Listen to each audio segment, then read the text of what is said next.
What if? Two words that are provocative and immensely powerful. Directed towards the future, what if takes us down a road of vision, aspiration, unleashing of potential, and upliftment, widespread upliftment. There's a what if facing Jamaica right now that is transformational and affirming, and it's here right now. This what if doesn't require a vast amount of capital of which we don't have to spend. And this what if doesn't require foreign expertise that we don't possess or could only acquire with great complexity or at forbidding cost.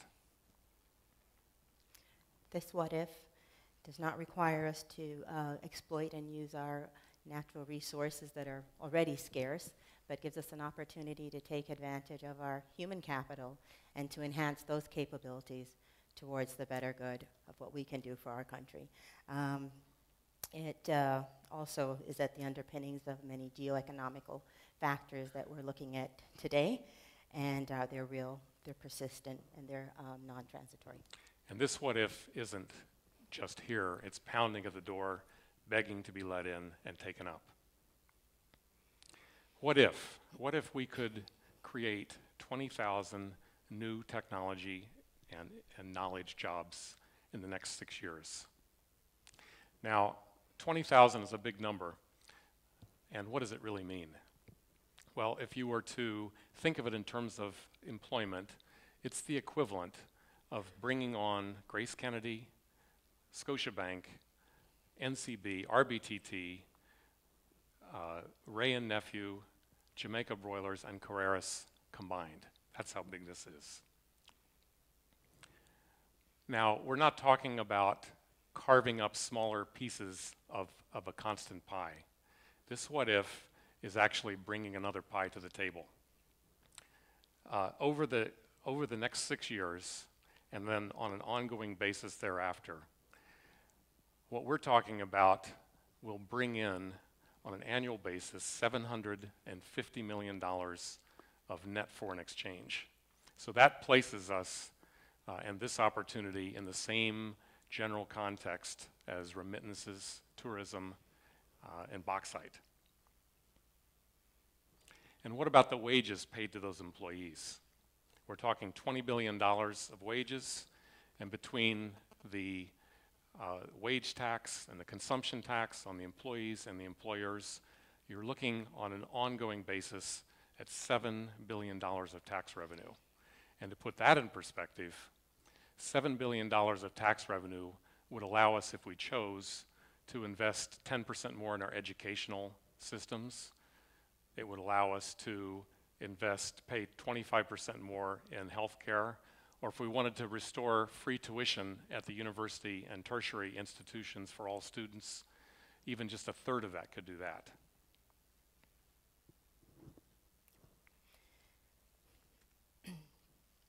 Mark just spent some time talking about the opportunities from the perspective of what it can do from us from a financial perspective and the number of jobs that it can bring. But also what we'd like to focus on as far as this particular opportunity is what it can really do for our people. And one of the things that we think is really important is it gives the youth an opportunity to be introduced into the workforce at a young age with the opportunity to gain a skill. And so we're seeing this as a huge opportunity for them to come into the workforce, work with Fortune 500 companies, have an opportunity to be compensated based on performance-driven results. And so we see it as a great opportunity for the youth to have an opportunity, and for those that are looking to be retrained into the workforce to also have that type of an opportunity. Another area that we're hoping this will do is to stop the brain drain.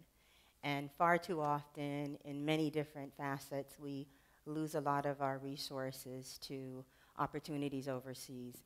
And we see that as a concern as we start to grow this business, that without the right potential and the right opportunities for our resources here, they'll be limited in what Jamaica has to offer, and we'll lose these resources that add a significant amount of value to what we see Jamaica being able to contribute and to what we see the future in this particular enterprise being able to afford. So this is really our 21st century vision of where we need to go as a country. Okay, so what is the big idea?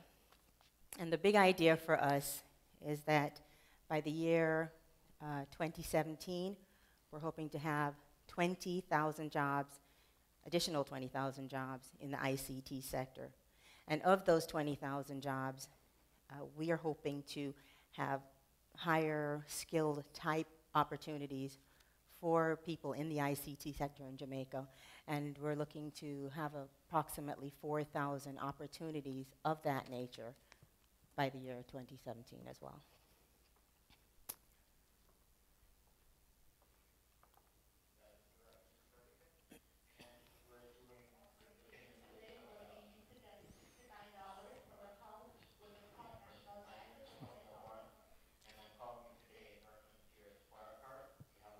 At this time for also bear in mind it will be $9 and go ahead and review your authorization. Please listen keenly as they advise you that your verification for the authorization of the payment is being recorded, okay? Okay, what you have just listened to are several call center agents responding to calls from Fortune 500 companies. And this is just some of the work that we're able to do in this space. I'd like to define what ICT is in the broadest sense of the word. It's information and communications technology. And what it really encompasses is anything relating to technology and the enablers for moving forward with communication type initiatives. So it takes on all forms of applications, application support, the funnels for providing the communication threads. So it really embraces the whole gamut of information technology and getting the communication threads globally, if you will. Mark and I are very passionate about our marriage with this 130-year ever-evolving technology space. And we feel that moving forward in this space is a significant accomplishment that we would like to be instrumental in seeing Jamaica achieve. And what we're talking about here is really the opportunity to take the outsourced initiatives where a lot of companies are outsourcing, arbitraging their services from a high-paying environment, such as North America, to somewhere where the costs are much lower, such as India, and in our case, Jamaica. So we're looking to explore opportunities where we can have some of those outsourced needs satisfied locally to Jamaica. So at this point, we need to be clear, we're really business people. We're not academics, we're not economists, we're not politicians. Jackie and I operate a technology outsourcing company and call center, contact center in Montego Bay. We started about 2.5 years ago, and today we employ about 500 or so full-time employees. So when we look at these opportunities, we're looking at them from a very practical sense. You know, our world is competing for clients, hiring and training people, investing capital, making payrolls. So as we assess what's ahead of us, we're thinking about it in a very practical way, and we believe this is something that, and we're going to show, that absolutely is sitting in front of Jamaica and can be accomplished. Now, we're going to address really 3 questions. What is ICT outsourcing? Because that's the slant, that's the economic development, the economic aspect of the communication and information technology. We want to talk about why it's Jamaica's time right now, why Jamaica is a compelling choice within the world for this kind of work, and then what we need to do to fully take up this opportunity and make sure it happens in the time frame that we're talking about. Okay. I'd like to further talk about the ICT industry and basically the varying areas within ICT that we see as an area that Jamaica has an opportunity to continue to expand in and also to grow in opportunities that we can offer. What Jamaica is doing now and is doing well is working in the contact center space. And to better define contact centers.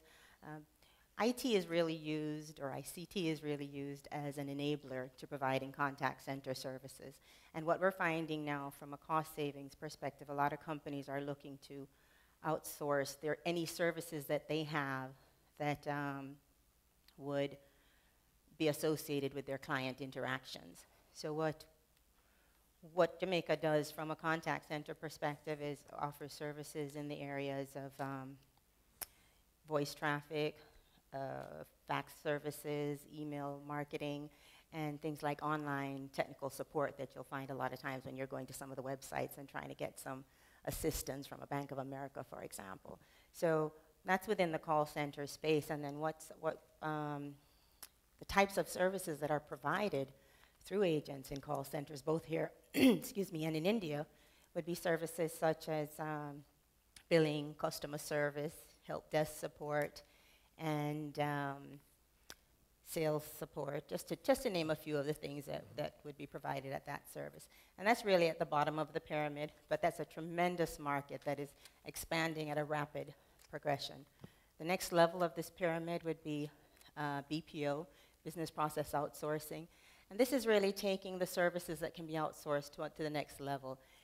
And what happens here, I guess another term for it is information technology-enabled services. So it really uses technology to enable a business to outsource a lot of their other more technical services that are not really their core competencies, but gives them an opportunity to outsource some of that. So human resources, finance and accounting, and services such as this can be outsourced at the BPO level. Requires a slightly higher skill set, but definitely an area that we can continue to explore and grow in as we provide offerings in the outsourced world.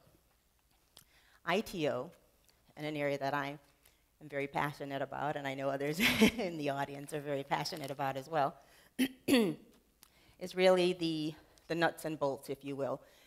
ITO is probably one of the enablers that have allowed contact centers to work and to work so well.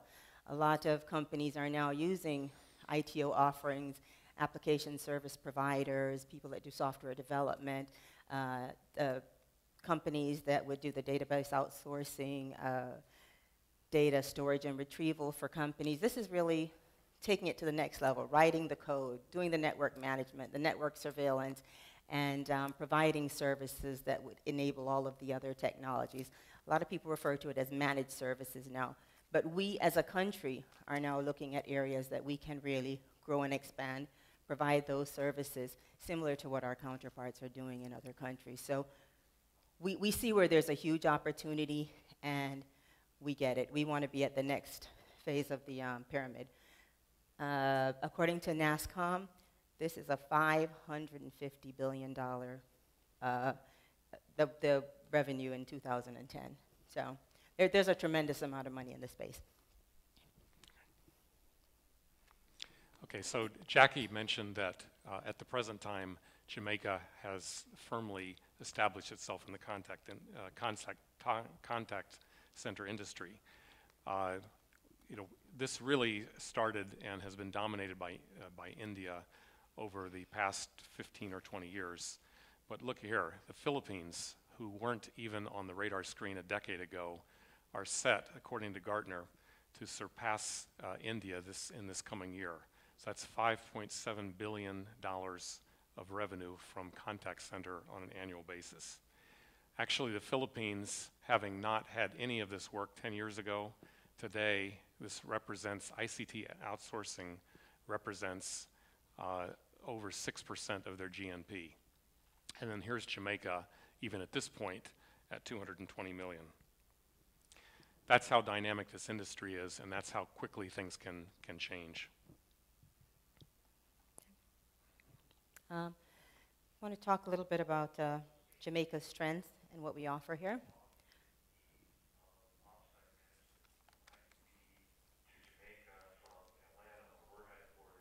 In less than 3 hours at a cost of 10% of what it costs me to get to India or the Philippines. The Jamaican agents seem to have better quality, and they seem to adjust to the patient's needs pretty well. The proximity has definitely, been a big factor in our decisions. It's very easy to get here. It has made it very convenient for us to do our day trips or to maybe have a conference or a talk. Normally we were experiencing 90 to 120 days for a new call center rep to fully mature into the position. We've seen that significantly shortened in Jamaica to 45 to 60 days before we really feel that they're contributing to performance as opposed to still in a training mode. The call voice quality out of Jamaica is excellent. We seem to have a lot less downtime from a connectivity, both phone and data-wise, than we do with our call centers in India and Asia.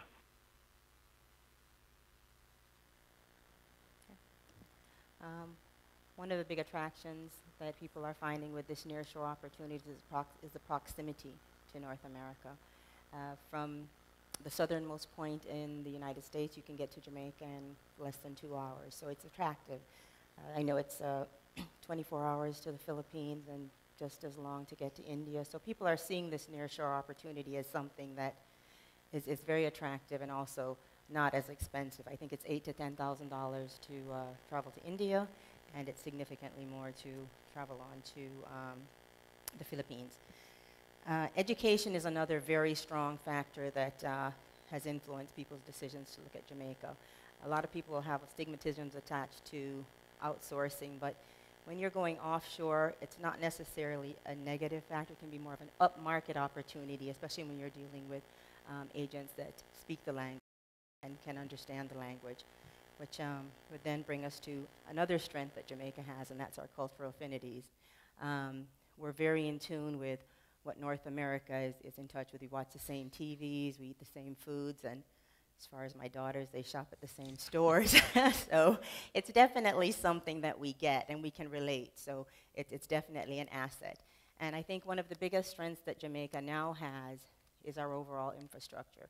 As far as the telecom infrastructure into the pipes into Jamaica, we have subsea fiber optics going to Jamaica, and I think there are 4 different rings and avenues for traffic to travel.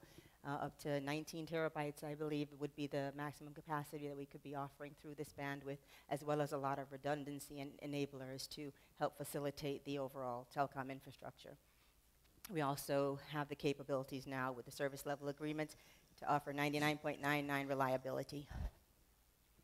Okay, and last but not least is cost. Before we get into how Jamaica stacks up, just look at the dynamic that's driving this business.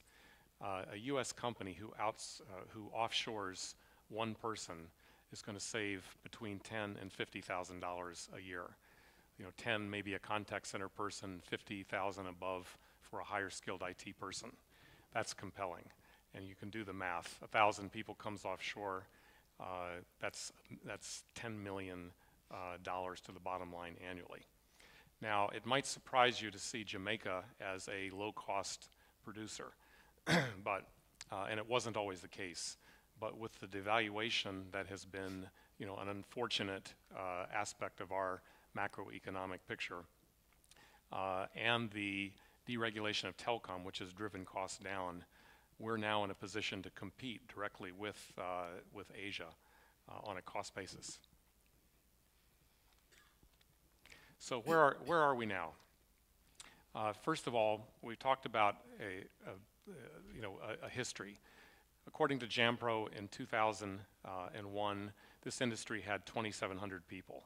And in spite of, at that time, unfavorable cost economics, infrastructure that was still developing, and lack of track record, this industry has grown today to be 10,000 people. We now have, as clients, a very impressive list of companies that are doing business in Jamaica in the ICT outsource sector. It is a completely realistic goal for us to take this from where we are today and that good foundation to where we think we can get to. A 20% growth rate may sound aggressive, but guess what? We did almost that from 2001 to 2010 under much less favorable circumstances. Okay, so what do we have to do this? There really are 4 things. We've got to deal with a real estate problem. We need to provide some training incentives. There needs to be easier access to capital, and we need to continue to promote Jamaica as an ICT destination. Now, the real estate is no surprise, but we're operating at this point out of fundamentally rehabbed buildings that were built in the 60s and 70s. So this is what we've got, and this is what our clients are looking for and our competitors are offering. So we need to do something about this. Plans are afoot. There are big visions. We're worried that the visions of the Kemanis IT Park and the Barnett Tech Park are too big, too late. We need to do something now. 50 to 100,000 feet in Montego Bay and Kingston within the year would go a long way towards making this happen and convince the world that we're serious about it. Also critical to our success is training and providing training incentives. We must train our resources in order to be competitive.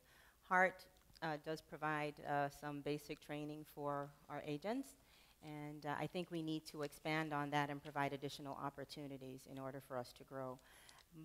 Most of the clients that are bringing business to Jamaica provide their client-specific training, and we need to have participation from the government to help us to finance this period of training so that we can be competitive with other countries that provide training to their resources. So we're looking at an opportunity to get some incentives to move forward with the training of our resources.